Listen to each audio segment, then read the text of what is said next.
It is moved by Senator Page, by the Honourable Senator Page, seconded by the Honourable Senator Mention, that this bill be read a second time on debate. Senator Page. Colleagues, I speak today from the unceded, unsurrendered, and unreturned territory of the Anishinaabe Algonquin Nation to commence second reading of Bill S-207, amending the Criminal Records Act. This is the fifth time that I've introduced this legislation, and I want to thank the fabulous experts whom we've consulted during the development and study of this bill, from lawyers and academics to folks with lived experience to legal committee and Senate colleagues. Your feedback and expertise over the course of 8 years have driven crucial discussions, improved this legislation, and allowed it to advance successfully to third reading last Parliament as Bill S-212. I also want to thank the thousands of Canadians who have reached out to offer support for this bill. Many are family members, friends, or employers of those whose lives have been irreversibly impacted by even decades-old records. Working together to return this legislation to a third reading vote would constitute an urgent and meaningful step towards safer, more just, and more cohesive communities for those in need of relief from a criminal record and for all Canadians. We begin with the story of Kimberly. Kimberly is a member of the Fresh Start Coalition, a group of more than 85 civil society organizations working alongside those with lived experience of criminalization to achieve the type of no-cost, no-application record expiry that Bill S-207 proposes. Like too many others, Kimberly was criminalized while trying to negotiate and survive victimization. Her criminal record exists within a context of 3 decades of physical and sexual abuse that began when she was a child. She eventually escaped an abusive partner, but her criminal record followed her wherever she went. She remained trapped in low-paying and precarious work. She once found better employment, only to be part of a mass firing of all recent hires with records.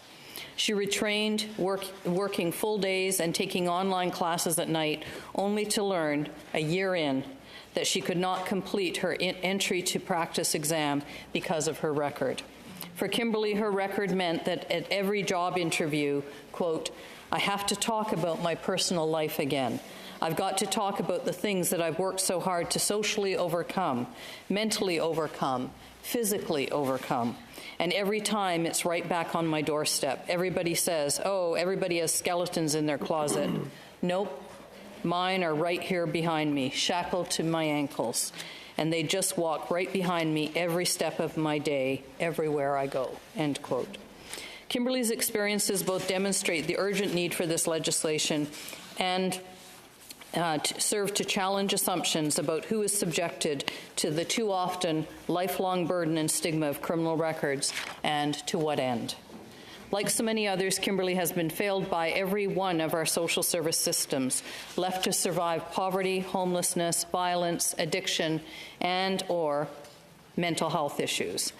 These are the people who are disproportionately sucked into Canada's criminal legal systems and jails, and who end up living with criminal records as a result of legislation we've passed and because of our failure to provide the help and support they need. As a consequence of unredressed colonialism and inequality, the majority of women in federal prisons are racialized. Half are Indigenous. Virtually all, 9 out of 10, women in federal prisons have histories of physical and sexual abuse.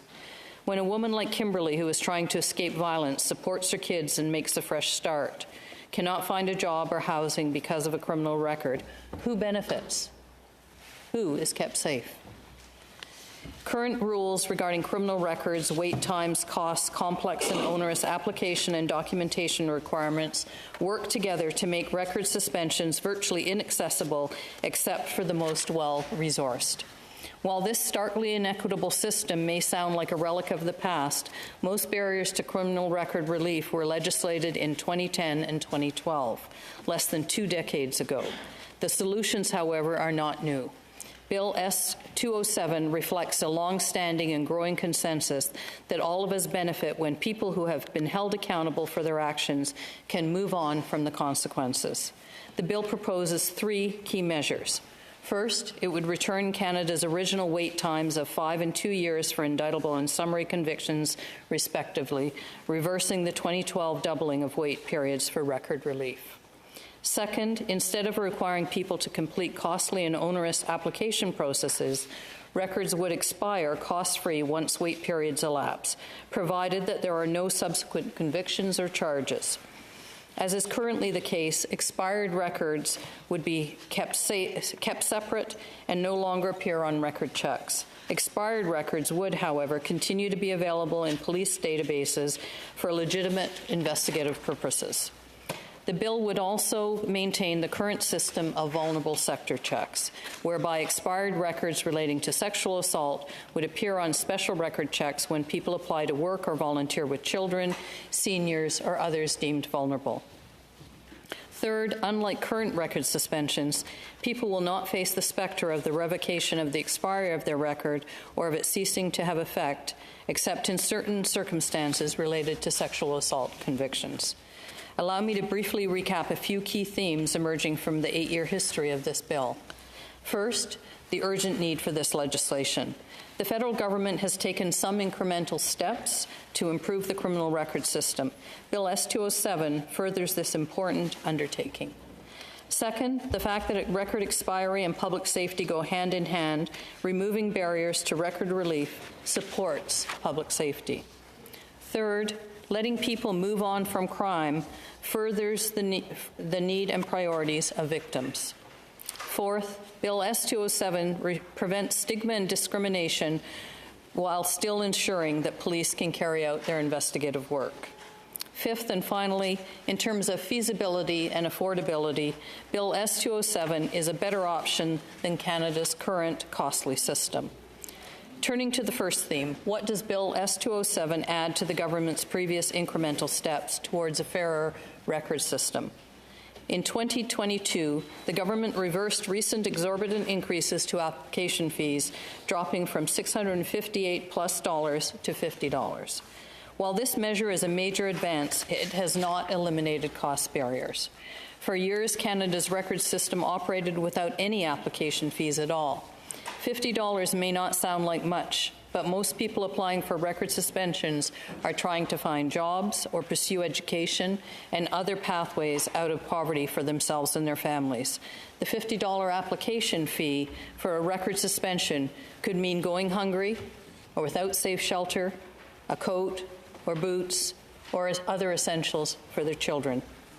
In addition to application fees, other application requirements quickly generate hundreds, if not thousands, of dollars in hidden costs, from police checks to fingerprinting to traveling to retrieve records to consulting lawyers, or in too many cases, getting scammed by businesses that do little to assist people with their records while charging unconscionable fees. As a result, while numbers of applications have increased since the government reduced fees, they have not bounced back to where they were prior to fee hikes in 2010 and 2012. The number of people making applications is still barely half of what it once was. Bill S-207 would allow records to expire without a person having to submit an application, eliminating application fees and other related but often hidden costs. It could also reduce and eventually eliminate the need for infrastructure costs related to administering the current process.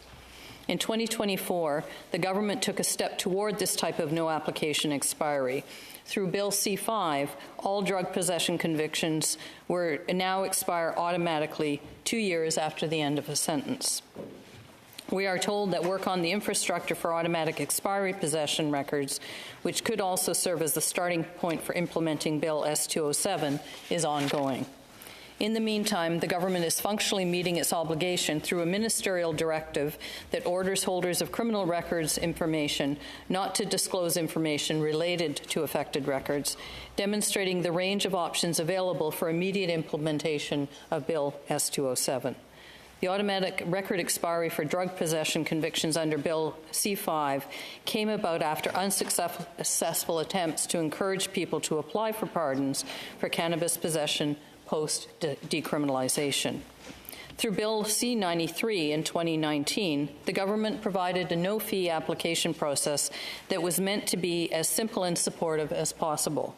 5 years after its implementation, however, the Parole Board has only received applications from 13% of the 10,000 people the government estimated would be eligible, which in itself was only a small fraction of those with cannabis possession records. Worse yet, more than 1 in 3 of the applications were then rejected due to technical issues, including because records didn't specify that the possession conviction related to cannabis, or records were so old that courts had destroyed the paper records. Even an application process specifically designed to be quick and user-friendly was still too costly, onerous, and complex for people to successfully navigate. The government experienced similar outcomes when it developed a no-fee and simplified application process for expiry of records resulting from discriminatory criminalization of members of 2S LGBTQ+ communities. Only a handful of people have been able to benefit, and none of the historical convictions of sex workers convicted under the prostitution laws have been eliminated. Attempts to fast-track record relief came about because the government acknowledged that thousands upon thousands of people, disproportionately members of 2S LGBTQ+, Black, and Indigenous communities, still had records for so-called crimes that have since been recognized as discriminatory and removed from our criminal code. The behaviors that were criminalized are now recognized as never having presented a risk to public safety. Yet Canada's record system continued to marginalize and stigmatize these thousands upon thousands and could not provide the necessary relief. How many other people are currently unable to find jobs or safe housing or to support and feed themselves and their families because of criminal records that have nothing to do with risk to public safety? Their records instead have everything to do with lacking the resources to avoid circumstances such as poverty, homelessness, mental health crises, and that multiply one's risk of being victimized, exploited, and criminalized. Their records also reflect unequal access to the financial and legal resources necessary to attain record relief. These failed attempts to make applications easier demonstrate that to deliver equitable access to record suspensions, we need the process proposed by Bill S-207.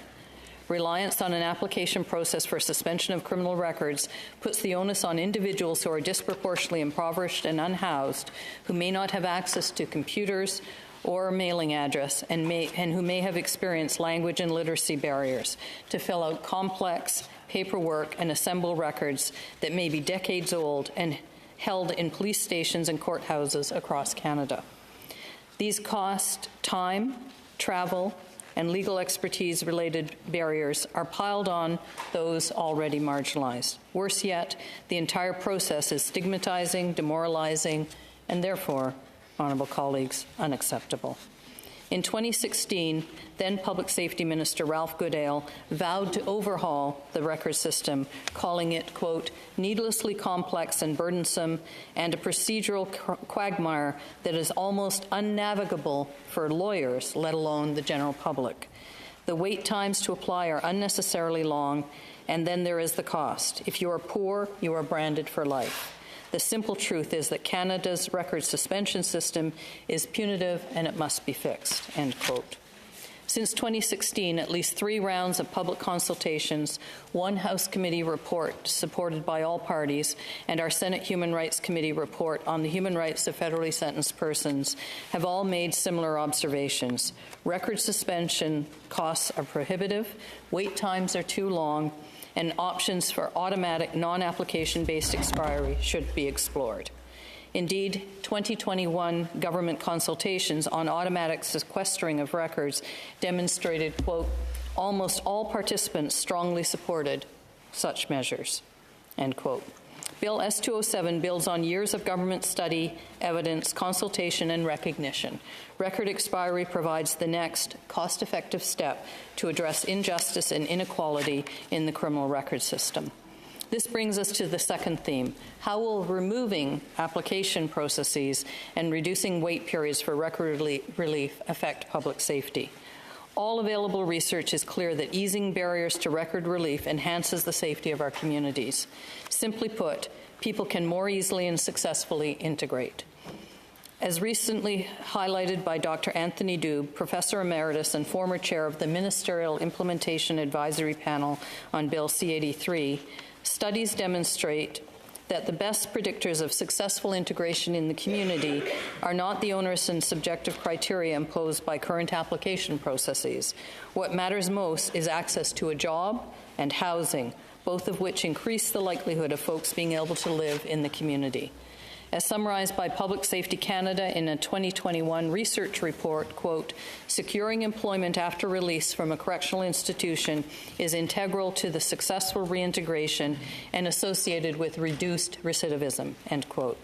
After a relatively small number of crime-free years, people with records are no more likely than anyone else to commit a crime. One U.S. study followed the outcomes of 6,000 people with convictions ranging from property offenses to serious sexual assault. 5 years after their release from prison, no matter the offense that led to the person's criminalization and incarceration, what was most predictive of successful community integration was whether they had been able to find a job and access education. This bill would not alter Canada's current vulnerable sector check system, meaning that records, even if they are expired, would still appear on this specific type of record check for those working or volunteering with people deemed vulnerable. Current mechanisms for reversing record relief, known as revocation and cessation, would be limited to certain situations where convictions are related to sexual assault. This approach aims to account for barriers to reporting abuse and assault that may mean that relevant information is not available until after a record expiry has already occurred. We must also recognize that given the realities faced by women and children who are violently victimized, from barriers to reporting to lack of accountability, record checks alone are not, and never have been, an effective means of protecting people from harm. Parole Board of Canada data indicates that over the 5+ decade history of the Criminal Records Act, the overwhelming majority, consistently upward of 95% of those with pardons and record suspensions, have remained crime-free. Furthermore, when application criteria were made more punitively complex in 2010 and 2012, that already high success rate did not improve. Implementing effective record relief programs and eliminating arduous application procedures eases barriers to jobs, housing, and other essentials. Public consultations in 2022 on the federal framework to reduce recidivism emphasized that punitive approaches to those with criminal records are not only cruel, but ineffective. Feedback focused on responding to recidivism through addressing social determinants like housing, education, employment, health, and positive support networks. Bill S-207 builds on these findings as well as steps that the federal government contemplated itself in a bill introduced in 2021. The legislation was preempted by an election, but if passed, would have eliminated some of the system's numerous application requirements, allowed pardons for some convictions currently ineligible for record relief, and reduced wait times. We deserve a just system that actually delivers on its promises to make communities safer. A third theme, record relief, is sometimes falsely equated with excusing acts of violence or neglecting the interests of victims. Neither is true. Judges impose sentences based on what they determine is necessary and appropriate to hold a specific person accountable for their actions. They make these decisions knowing that, by law, people will have the right to apply for parole and, if eligible, may eventually also seek a suspension of their criminal record. In the words of the Supreme Court of Canada, quote, individuals who have paid their debt to society are entitled to resume their places in society and to live in it without running the risk of being devalued and unfairly stigmatized, end quote. Testifying on this bill last Parliament, the Federal Victims Ombuds supported removal of barriers to record relief because, quote, the types of barriers that criminal records introduce for people without further convictions actually increase the likelihood of more victimization, end quote. The Victim Ombuds also noted that due to inequality and discrimination within the legal system, many victims, too often those who are racialized and women with abusive partners, are themselves living with the burdens and stigma of criminal records. He testified, quote, "Criminal records introduce direct and indirect harm to many victims of crime. They are a blunt instrument applied to a wide range of people who come into contact with the justice system. As criminal record checks became more common in applications for employment, volunteer positions, education, housing, the harm continues to grow," end quote. For these reasons, a former federal ombudsman for victims of crime described the harsh 2010, and 2012 record suspension amendments as, quote, "a stupid thing to do." The Victim Ombuds Office is not alone. Among the dozens of community groups advocating automated record expiry as part of the Fresh Start Coalition are many working with and on behalf of victims of crime, including the Assaulted Women's Helpline, the Barbara Schleifer Commemorative Clinic, Center to End All Sexual Exploitation, Huron Women's Shelter, Luke's Place, Muskoka Parry Sound Sexual Assault Services, Ontario Coalition of Rape Crisis Centres, Ottawa Coalition to End Violence Against Women, Women and Children's Shelter in Barrie, Timmins and Area Women in Crisis, Victim Services of Durham Region, and Women's Shelters Canada. A fourth theme concerns when data about expired records may be relevant to police work. Bill S-207 incorporates amendments added to the previous version of this legislation at Legal Committee, in particular to reflect testimony that the committee heard from witnesses representing police services. For instance, the Canadian Association of Chiefs of Police noted how the bill could support successful community integration and urged us to ensure, as relief from criminal records becomes the norm rather than the exception, it is under the current record suspension system that police do not lose swift access to centralized data regarding criminal record history that they use in their investigations. The Legal Committee agreed to my amendment to ensure police access to expired records for limited investigative purposes. Modeled on the current Youth Criminal Justice Act system, police would have authority to access expired records so long as this access is for legitimate investigative purposes. This change also acknowledges, however, that public safety goals are undermined, not enhanced, if police use expired records use of expired records crosses the line from legitimate investigation into discriminatory carding. The bill safeguards against expired records appearing on record checks for non-police civil purposes, including applications for housing, employment, and volunteering. Finally, the fifth theme, how feasible and affordable is a record expiry process? Bill S-207 is a compelling alternative to Canada's existing system of multiple, intricate application pathways, each requiring significant resources to administer and each using complex and time-consuming criteria unrelated to public safety goals. As a result of the government's obligations to provide automatic expiry of drug possession records, the proverbial wheels are already in motion toward the system proposed by this bill. Automatic expiry is part of record systems around the world, including in the UK, France, Germany, and New Zealand, but also here at home in Canada's youth system. During considerations of the bill last Parliament, one of the architects of the Youth Criminal Justice Act testified, quote, "We had many long discussions with record holders in the provincial system, police, court administrators, you name it. We worked through the challenges. It's been in effect for 20 years now. It's probably a decent precedent that the Minister of Public Safety and others could take a look at to bring the provinces on side. I think record expiry in the adult system could be done relatively simply," end quote. It is the current system that is unaffordable and inaccessible. The government has paid $18 million recently to community groups to help people file applications. These community groups indicate that the amounts they received are inadequate to cover the actual costs of supporting people through this complicated process, even when they are doing all they can.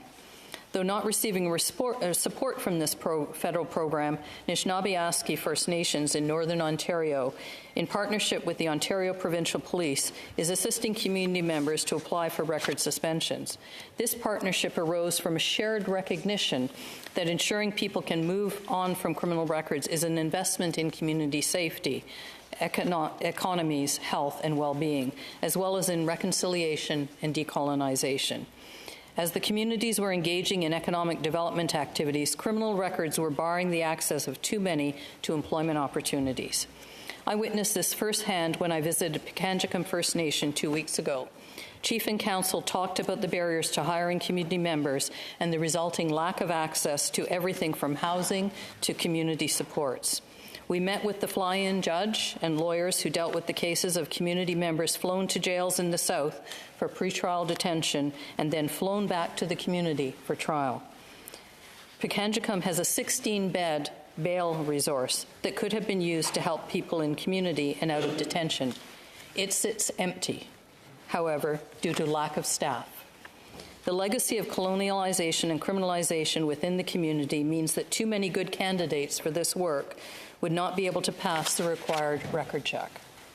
A single day of those flights, removing people from their communities and putting them in southern jails, cost our legal systems hundreds of thousands of dollars with zero benefit to the community. By removing the requirement to make an application, Bill S-207 would ensure more effective access to record relief while allowing the Parole Board of Canada, governments, communities, and service providers to reinvest scarce resources into other priorities. So what are we waiting for? Of the 3.8 million Canadians with criminal records, 9 in 10 do not have a pardon or record suspension. At the rate that the Parole Board of Canada rendered decisions last year, it would take 256 years and counting to consider applications relating to all current criminal records. In the meantime, low and middle-income Canadians are struggling to access housing, employment, and other supports. Criminal records not only add another layer of discrimination, they pile on the barriers. Bill S-207 alone will not address all of the current injustices within the criminal record system. It is, however, a meaningful lifeline for people who have served their time and are working hard to rejoin society, integrate into the community, stay safe and healthy, and support and care for their families. At Legal Committee last Parliament, we heard from a woman named Rachel, who has a record and is currently pursuing a PhD in criminology in order to work with and on behalf of others ensnared in the criminal legal system. She spoke to us about the urgent need for this bill. Quote, "People with records are out on the streets because they cannot find housing. They are frustrated because they cannot access education. They're not able to obtain regular, meaningful employment. I know of many people who have been forced into sex work." End quote. What does Canada gain from an unjust and inaccessible system that forces survivors of abuse back into the same conditions of isolation and exploitation in which they have been previously victimized and criminalized? Let us work together to return this bill to third reading. Let us continue the work we accomplished last sitting and bring about long overdue, evidence-based, positive movement within the criminal record system and so many interrelated areas. Miigwech, merci. Thank you.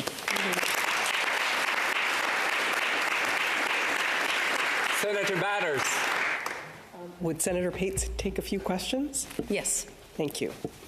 Okay, first of all, you noted in your speech that the pardon application fee is now $50, substantially decreased from its previous $658, I believe you said.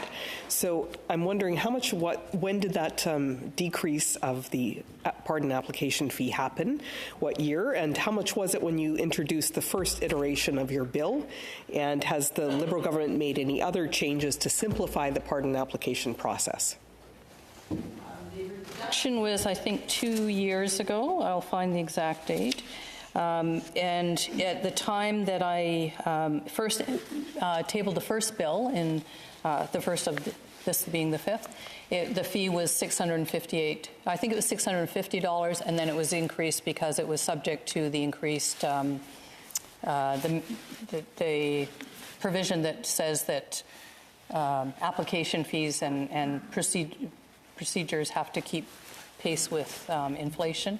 I can't remember the name of the bill is now escaping me, but I'll find it. And so it was increasing, and then the government brought it back down to $50.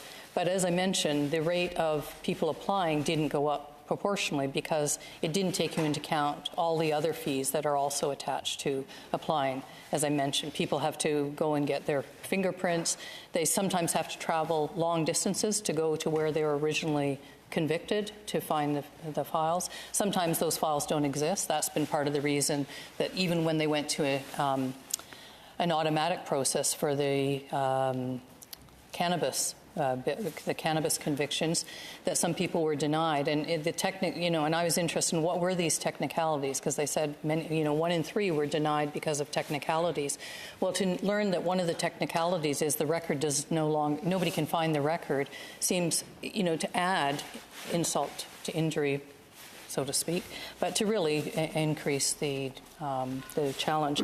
So at this stage, we are still in a situation where they're attempting, even though they made record expiry automatic for the cannabis, they had to issue a ministerial directive because they haven't finished the process of automating those systems. So once that automation is done, they should be able to apply it to all records. Senator Batters? The last part of that question, and I have some others, was has the government, the Liberal government, made any other changes other than the reduction of the pardon application fee? Am I correct that no, they have not? The record expiry process they have implemented through Bill C5, and the bill that they'd introduced that died on the order paper would have advanced the automatic process for some of the records. But for instance, even though they expunged the records for 2S LGBTQ+, they actually didn't expunge sex worker records, which was part of them. They expunged records for things like sodomy and that sort of thing that have been removed. Senator Batters? Okay, thank you. Yes, and I made note of those other types of changes. I was wondering more about on a global scale of their pardon application process, if it has been made any easier on not just with respect to those specific parts, but it sounds like no. Page. Well, the only other is the one I mentioned where they provided $18 million to community groups to try and assist people to do the pardon application process. Through that process, folks inside the government, particularly with the parole board, have acknowledged that part of the challenge is the application process is challenging for people, not just because some don't have computers, as I mentioned, but because of the technicality of completing the process. And so now there are groups that are being funded to do that. And then like NAN Legal that I mentioned, the Anishinaabe group, they're doing it, and the OPP is working with them to try and achieve that because they see the injustices. They can't hire people in their own community because they have criminal records, and they're people who they see would be valuable to be able to work in those areas. And so they're doing that completely. In fact, I found out about it because they came to lobby me to support the previous bill that I'd introduced, not realizing I was the sponsor of the bill. Senator Batters. Thank you. So dealing with that Bill C5 issue that you talked about the drug possession, how I had it written down here, and sorry, but I didn't know until I was already in this building today and in committee meetings nonstop that you were going to be making your speech today, so I'm not as prepared as I would like to be. But I think you stated that drug possession records would expire automatically 2 years after the sentence is completed. Is that correct? Is it all drug possession convictions, and what are the requirements for that? Senator Pate. It would be simple drug possession, which would be the less serious of possession, and the expiry was supposed to happen. It's been a ministerial directive, so that ministerial directive is essentially the minister saying to all law enforcement, you can't use these records for this purpose, even though they don't have the structure in place to actually do the automated elimination of them from the system. Senator Batters. Thank you. Okay, yeah, that's interesting because that Bill C5 is a few years old at least anyways by this point. And I note that you referred to C93, I think it was, in 2019 about I used to refer to that as tiny pot pardons because tiny number of them because so few people were actually eligible for it. As you pointed out, there was, and I remember questioning Minister Goodale at committee about this. It was Public Safety Minister Ralph Goodale's bill. Like, I noticed that you quoted him from a 2016 quote where he was talking about how important it is that these types of pardons are granted, yet he's the one who brought in this 2019 bill about pot pardons. And so, yes, there were only 10,000, as I think you said, that the government estimated would be eligible because they had such strict criteria as to what would actually be required required to receive this. And then as it is, only 13%, I think you said, were actually able to get this out of a very tiny amount. Certainly there are many, many times more than that of people that would be potentially have a marijuana possession conviction. But do you happen to know what that amount is? Like what an estimate would be of the potential amount of marijuana actually possession charges without all of those different requirements? No, that's why I didn't say a specific number. I asked for that. It's recognized it would be, potentially at least double, potentially many, many more times than that. The challenge really has been why didn't people apply? And when this is anecdotal. It's not they haven't done research on this. But when I started talking to people, the same issues and the organizations that were getting the $18 million to assist people, one of the reasons people were saying they weren't coming forward is some of their records were so old that even they didn't trust that if they came forward to get the expiry, that it wouldn't dredge up that evidence. And some of them were grandparents, their children may not have known, their grandchildren certainly didn't know of the records, and they still carried that stigma. So although for some who I spoke to it was important that those records would be expunged, they weren't willing to come forward. And so the first iteration, that's partly why they went to an automatic expiry process. The first iteration required people to put their names forward, and people weren't willing to do that, particularly in historical records. Senator Batters? Thank you. Yeah, and as I recall, I remember when the public safety officials first came to our committee about that, and I think they were throwing out the numbers of, there could be 250,000, 300,000 people who would be eligible for this. And then when it boiled down, no, it turned out it was so few. And it wasn't just because of things like can't find the records, but I believe one of the requirements was that you could not have any other criminal conviction, even if it was something completely unrelated to a marijuana possession charge. So, but one other thing that I'd like to ask you about is I believe you said something in your speech similar to this. I may have gotten it a little bit wrong as I wrote it down. People with a criminal record are no more likely to commit a crime. I believe you said something like that. Now, watching Canadian news stories about the myriad of people who are frequently arrested for serious crimes, and then it comes out as part of that news story, that person was out on bail at the time. That person was out on parole at the time.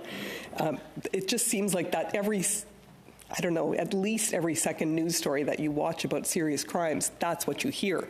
So it does not seem to ring true. That statement just does not seem like it could possibly be true. And so I'm asking, what is your evidence to be able to state that? Well, I mentioned that Dr. Anthony Dube, who has done research on this, and in fact this morning sent me new information about bail research, which I will be digesting and happy to share once I've done that. His research and the research of many others that yes, there are issues around bail, but many of the issues around bail are the fact that we're dealing with people who are often homeless and the reason to lock them up is not necessarily first and foremost a public safety issue. It's first and foremost a lack of housing. And so that's not, as you know, as a lawyer, it's not supposed to be a reason to lock someone up, and hence some of the challenges in terms of public perception about what bail is about. But in this case, we're talking about people who have completed their sentence, people who have been out, completed their sentence, and been 5 years after that living with crime-free, no interventions with the police, no charges, are no more that's the research that shows they are no more likely than you or I or anybody else in society to commit a new offense. So it's based on the period of stability after the record, which is why it's in this speech. Senator Batters. Okay, I would like to receive that research if you could, but yes, that's an important qualifier to say with a criminal record and crime-free or conviction-free, I guess, for a 5-year. Is that the case, 5-year time frame? Is that the qualification they're putting on it? Those people are no more likely to commit a crime. Is that correct? Paige? And the reason, of course, that I focused on that is that's the time frame in this bill. It would be 5 years for indictable offenses, going back to the original time periods from when record or pardons were first introduced. It was 2 years for summary conviction, 5 years for indictable. And so it's going back to those time frames. And part of the reason the research that the then Solicitor General, but Public Safety has done on that was those were the time frames at the time.